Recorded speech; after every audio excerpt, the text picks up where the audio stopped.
नमस्कार। आज हम हनुमानगढ़ में हुए एक किसान आंदोलन से जुड़े कुछ दस्तावेजों पर बात करने वाले हैं और ये एक बड़ी दिलचस्प कहानी बताते हैं। हाँ, कहानी जिसमें दो दुनियाएं आप कह सकती हैं टकरा रही हैं। बिल्कुल।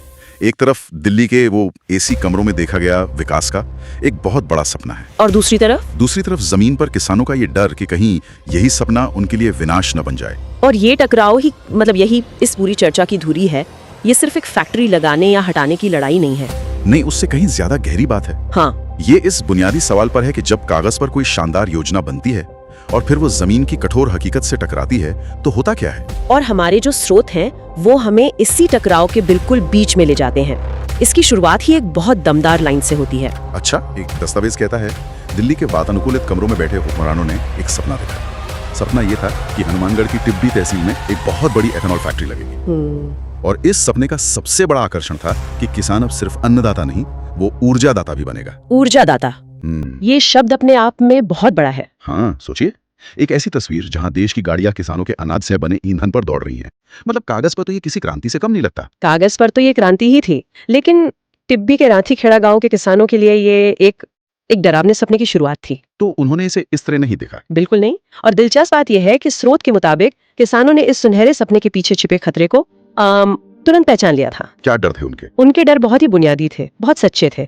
उन्हें लगा कि ये फैक्ट्री उनकी जमीन का सारा जो भूमिगत जल है वो सोख लेगी। अच्छा। जमीन बंजर हो जाएगी, हवा और पानी में जहर घुल जाएगा। तो यहाँ लड़ाई सिर्फ कमाई या फसल की नहीं थी, ये अपनी पहचान बचाने की थी। दस्तावेज में एक शब्द है, माँ जैसी जमीन। उसे बचाने की जो भावना है वो दिखाती है कि ये उनके लिए महज एक जमीन का टुकड़ा नहीं था, ये उनकी विरासत थी, उनका भविष्य। बिल्कुल। ये तो दिलचस्प है कि किसानों ने खतरे को फौरन पहचान लिया, लेकिन एक डर को एक संगठित आंदोलन में बदलने के लिए एक चिंगारी चाहिए होती है। तो वो पहली चिंगारी क्या थी? ये सब जमीन पर शुरू कैसे हुआ? इसकी शुरुआत उतनी ही शांत थी जितनी ये कहानी बाद में हिंसक हो गई। टिब्बी क्षेत्र संघर्ष समिति। हाँ, एक समिति बनी। हाँ। इस समिति के बैनर तले किसान इकट्ठा हुए और उनका इरादा कोई टकराव का नहीं था। उन्होंने एक शांतिपूर्ण धरना शुरू किया, बस अपनी बात पहुंचाने के लिए। हाँ, उनकी बस एक मांग थी, कोई हमारी बात सुन ले, हमारी चिंताओं को समझ ले। वो सरकार से एक संवाद चाहते थे। और यहीं पर कहानी का पहला और शायद सबसे अहम मोड़ आता है, संवाद का ना होना। संवाद हुआ ही नहीं। स्रोत में एक बहुत तीखी लाइन है, सत्ता के कान बहरे हो चुके थे और सरकार ने आंखें मूंद दी। आपने बिल्कुल सही नस पकड़ी है। यहाँ सबसे बड़ा सबक ये नहीं है कि किसान गुस्सा हो गए। तो क्या है? सबसे बड़ा सबक ये है कि सत्ता का जो मौन होता है ना, वो लाठियों से ज्यादा भड़काऊ हो सकता है। सही बात है। महीनों की इस चुप्पी ने वो जमीन तैयार की जिस पर बाद में हिंसा की फसल उगी। जब लोगों को लगता है कि सिस्टम में उनकी सुनवाई का हर दरवाजा बंद हो चुका है तो वो दरवाजा तोड़ने की सोचने लगते हैं। तो यही उस वक्त टिब्बी में हो रहा था। हाँ, बिल्कुल। लेकिन एक बात मुझे हैरान कर रही है, दस्तावेज बताते हैं कि स्थानीय नेता भी मैदान में थे, जैसे विधायक अभिमन्यु पूनिया और कामरेड बलवान पूनिया जी। ये लोग किसानों की आवाज उठा रहे थे। तो फिर उनकी मौजूदगी के बावजूद प्रशासन पर कोई असर क्यों नहीं पड़ा? क्या उनका प्रभाव काफी नहीं था या ये सिर्फ एक प्रशासनिक बहरतपन था जिसके पीछे कोई बड़ी राजनीति भी चल रही थी? हाँ। देखिए, ये एक बहुत जरूरी सवाल है।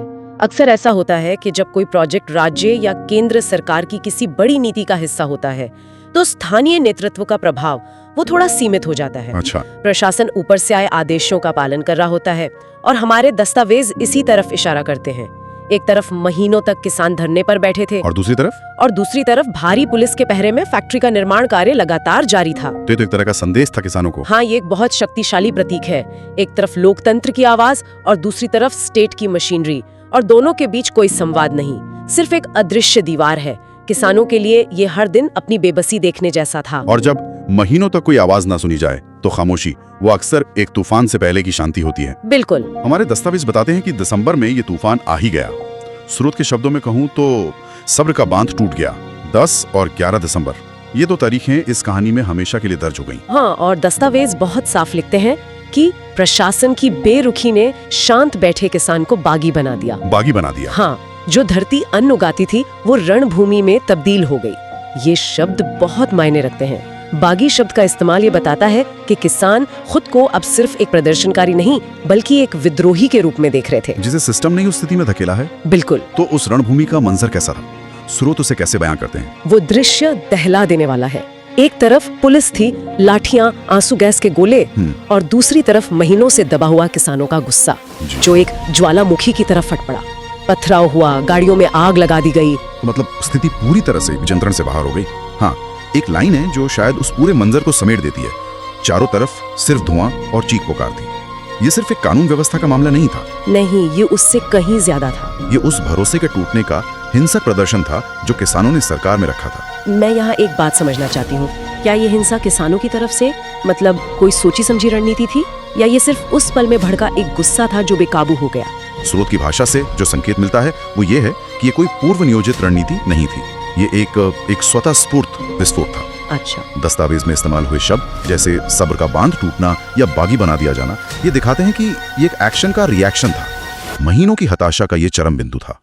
और यहीं पर स्रोत की एक और लाइन बहुत महत्वपूर्ण हो जाती है। उस दिन सरकार ने देखा कि जब एक किसान अपनी जमीन के लिए लड़ता है तो उसका रूप कितना प्रचंड हो सकता है। ये सिर्फ हिंसा का वर्णन नहीं है, नहीं, ये किसान के मनोविज्ञान की व्याख्या है।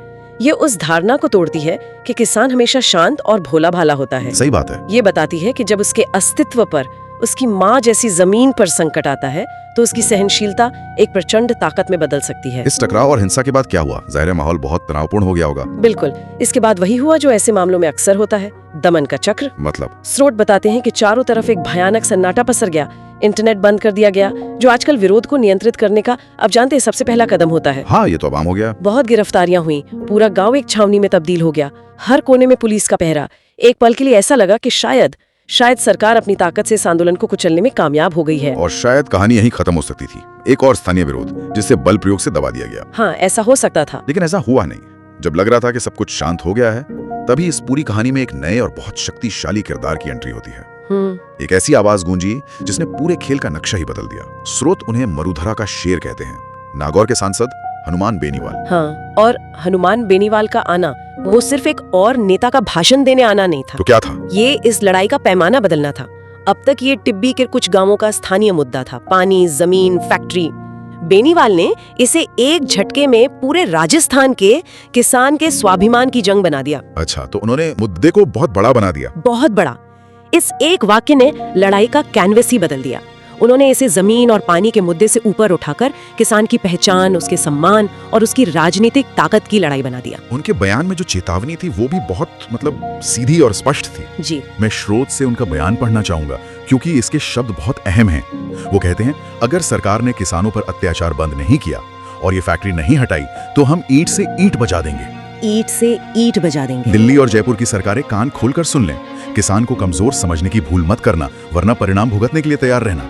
ये सिर्फ एक राजनीतिक बयानबाजी नहीं लग रही। नहीं, ये खुली ललकार है। ये एक खुली ललकारी थी। बिल्कुल, और इसके प्रभाव को समझना जरूरी है। जब हनुमान बेनीवाल जैसा नेता, जिनकी किसानों में खासकर जाट समुदाय में मजबूत पकड़ हो, वो ईंट से ईंट बजा देंगे जैसी भाषा का इस्तेमाल करते हैं, तो इसके कई मतलब निकलते हैं। पहला, स्थानीय प्रशासन पर दबाव वो कई गुना बढ़ जाता है। उन्हें संदेश मिल जाता है, हाँ, कि अब ये मामला सिर्फ उनके हाथ में नहीं रहा, इसका राष्ट्रीय स्तर पर राजनीतिकरण हो चुका है।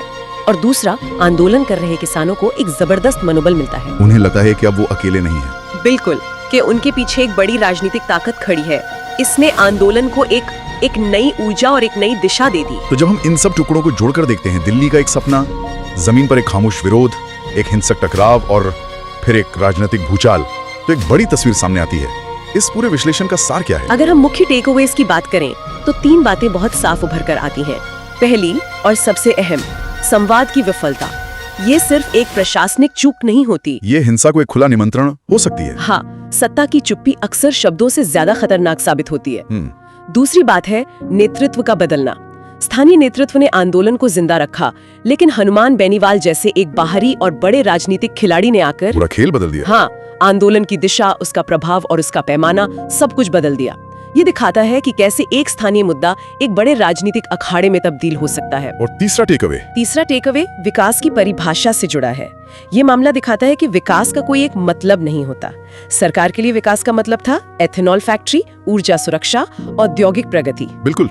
लेकिन राठीखेड़ा के किसानों के लिए विकास का मतलब था साफ हवा, उपजाऊ जमीन और अपनी आने वाली पीढ़ियों के लिए एक सुरक्षित भविष्य। तो ये विकास के 2 अलग-अलग सपनों का टकराव था। बिल्कुल, 2 अलग-अलग दुनियाओं का टकराव। ये वाकई सोचने वाली बात है। और इसी के साथ हम आज की ये चर्चा समाप्त करते हैं, लेकिन